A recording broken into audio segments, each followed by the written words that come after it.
Welcome back to Getting Started with Amazon FBA. And in this video, we're going to be talking about the next step, which is getting your items to the Amazon warehouse. You'll now need to start thinking about how you're going to prepare your product for shipping. And that means then you're going to need to get it to Amazon. So let's walk through the process and how it's going to work for you to actually get your items in position for Amazon to sell them and fulfill them. Now, Amazon, when you start to go through the process, they are going to be reviewing with you throughout the process the list of unsuitable items. You want to make sure that you review the list of things that you cannot sell. The last thing that you want to do is to start listing and making sales, and you don't want to list things that Amazon finds unacceptable. So this is going to be a process that, again, you're probably going to go through a bit of a learning curve in education, but the most important thing is to make sure that you review the list of unsuitable items that Amazon says that you cannot sell.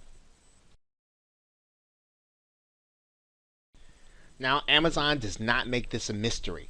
They spell it out in great detail as to which products you can and cannot sell. And once again, this is a list that is objective. There is no gray area in it.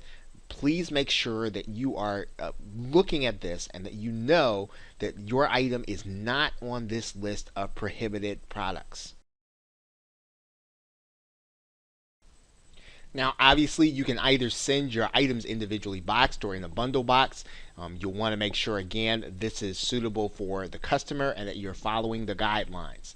What you're basically doing inside of Amazon is creating a new shipment and creating a label. Now, this label is very important because you're going to actually get an Amazon barcode that you're going to use to put over any barcode in your packaging. So you don't want your box or your packaging to make it to the Amazon warehouse and to have its barcode or UPC code on it. You want to make sure that the Amazon barcode is on it, and Amazon is going to give you labels for that so that it will be correctly categorized, is going to be correctly warehoused, so that when somebody actually buys, they get your item and it's actually sent to them. And then when your item is actually shipped, it's actually going to be stored and sorted in Amazon. So again, the barcoding is very vital to making sure that the process works correctly in getting your items ready for sale. At that point, you'll be selecting your carrier, and you will have the opportunity to either ship it yourself or to choose Amazon's preferred carrier. Most successful sellers use the Amazon preferred carrier mainly because Amazon pays the shipper to actually get the product and to get it to Amazon, and then you actually are charged then at the end of the month. You'll just have to make sure that you're keeping track of what charges you're going to have assessed to your account when you are actually doing FBA. Now, hopefully you'll be selling, and then your items will be selling, and it'll kind of come out of what it is that you're selling. However, you do want to track how many shipments are going to be charged to your account at the end of the month.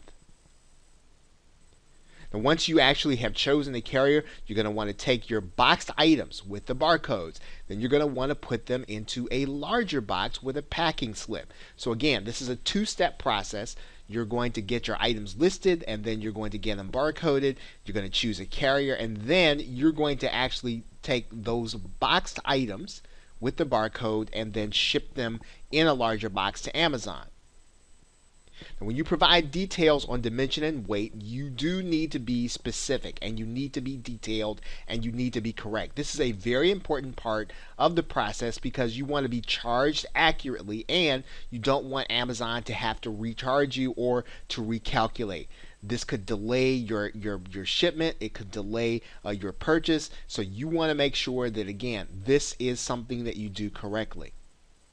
Now, Amazon's going to give you an estimated shipping cost as to what it is that you are going to be paid. And again, you can either void the charges or accept them. So in other words, if you're just kind of trying to test the process, you can void out those charges. Or if you just want to get a sense for how much it's going to cost you for a particular item, you can go all the way through this process so that you can see what the shipping charges are actually going to be if you're trying to determine what your profit is going to be. Now, in order to do this, you are going to need to have a PDF viewer or Adobe Acrobat of some kind of way that you're going to need in order to be able to print that label for the outside of the box. Now, in the next video, we're going to give you a few tips on what you can do to be successful in packaging and preparing your items for shipment with Amazon FBA. So with that, thanks, and I will see you in another video.